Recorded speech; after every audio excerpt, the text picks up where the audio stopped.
Welcome back to the only game where I can stuff two engines inside one vehicle and crash it and still have a good time. It's BeamNG Drive, and you're watching a mod review on the Ibishi Covet by Miata Lover, and I'm Mr. Not So Good. And to start this mod review off, we're just gonna rip this hood off.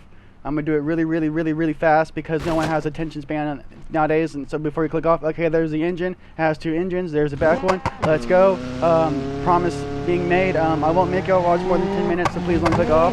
So let's go ahead and do a quick review coming into here. It drives a lot better after I played with some of the gear ratios, almost crashing into the pole and to the dirt oval, giving a little bit of love contact to the wall. Fortunately, we did bend the suspension arm a little bit, but we're going to just do one lap around the oval, so I'll get an interesting bit on how it handles. Actually, bending that made it handle better, matter of fact. I don't know how it did that, but it made it handle a lot better. Alright, there's our single lap around the dirt oval. Now I'm going to exit the dirt oval and we're going to go around the super speedway really quick. Uh-oh. Now that's what it looks like crashed. That's what you don't want to do. Just for any bit of any references, that's not how you drive a car. Now, I tried looking into a better clutch. We don't have one, so we're going to have to deal with what we got. Coming on to the super speedway, we're going to go as fast as possible, shifting it up. Now on the bank, we're going to switch to first person, and we're going to do the first person interior cam review just to sum up time really quickly, and then I'll be sure, okay, we're on the bank, first person, start the interior, gas pedal, works. Let me turn the wheel slightly, get on the brakes. Brake pedal did work, clutch pedal, it is working, you see that down there. Handbrake does work, shifter. It is changing gears. This is what the back of the car looks like. It's honestly kind of nice back there. I'm not going to lie. I wouldn't mind being kidnapped in the back of this Covet. I would be chill with that. It has a cage. It would be nice and safe. It's fine. Checking this angle out. The spoiler looks really great back there. Honestly, it handles quite well. Now let's get out of first person and let's try and see how fast with the top speed we can get up to this is. Orbit cam. We're going back into turn 3 on the super oval. Let's see if we can run a really clean line. I'm gonna go for the mid line around here. Let's see if I can get smooth inputs. Alright, JK, we're going back down to the bottom. I guess this is the fastest. Now this really isn't the fastest Covet in the world. Second gear at 97 miles per hour is kind of pitiful if you ask me. I would not call this the fastest Covet in the world. Maybe the most complicated Covet in the world would be a more fitting title for it. So we're just going to send it off this ramp over here really quick. We're at 3 minutes into recording, so that means I got 7 minutes left of content to show y'all. When you see that big ramp over there in the background, that's immediately where we're going next, after I get a good overlap crash right here. We're going to get an overlap crash. That was beautiful. I couldn't have had to execute it any better. Let's go ahead and check the damage out. Completely, I mean, maybe you would be surviving, your legs and your shins would be a little effed up, but I think you would have came back to your wife and kids if you have any of those.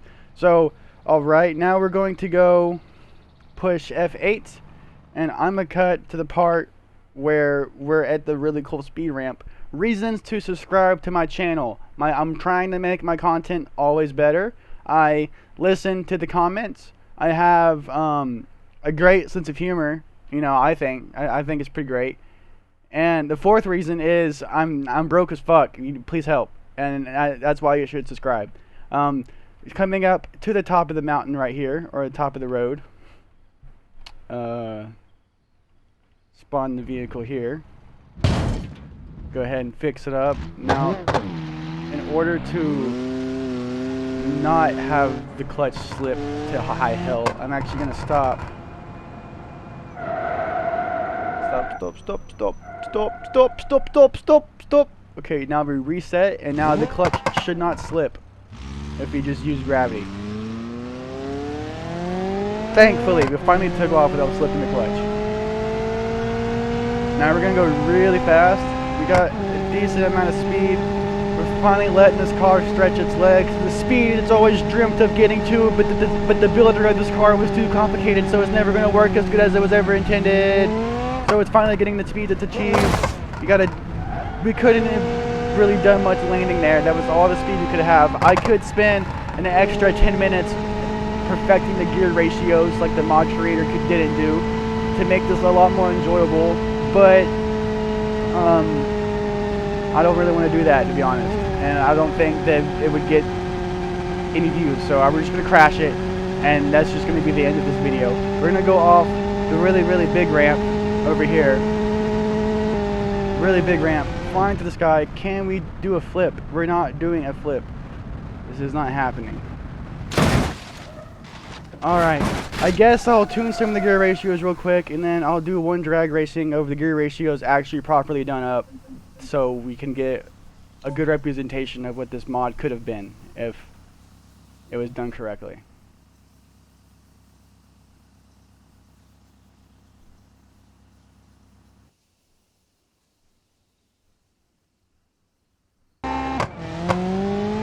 Alright, that actually took a lot quicker than I thought. I got the gear ratios pretty spot on first try. But it doesn't turn for shit. Didn't fix that problem. So it does appear we have ourselves a little drag strip. This definitely was honestly was not planned. I didn't even know there was a drag strip on this map. It was completely 100% with you. So we're just going to do a quick pull, and this is not what you're going to get when you download this mod. This is what you're going to get if you spend your own time tuning it to be better. Still launches like garbage. I have the gear ratio completely maxed out for shortness in the front, which doesn't make any sense because I drive, my real life car is all-wheel drive, a 2017 Volkswagen Golf R, and it makes just over 300 horsepower, and whenever I launch that motherfucker from 5,000 RPMs, I tell you what, it lights all four of them tires up. Tell you damn Skippy, it does quite so well.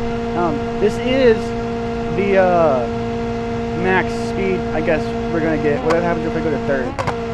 Can't downshift. It's protecting it from killing itself. So this is literally the max speed on a flat plane, which is kind of disappointing. I feel like it should have had way more torque. Given that it has two engines. I feel like if you're watching this mod creator, I'm sorry for being so harsh on you, but I feel like you should revisit this and make it a little better. Flying a beautiful corkscrew into the water. Now, that will be it for this video. Thank you for watching, if you did.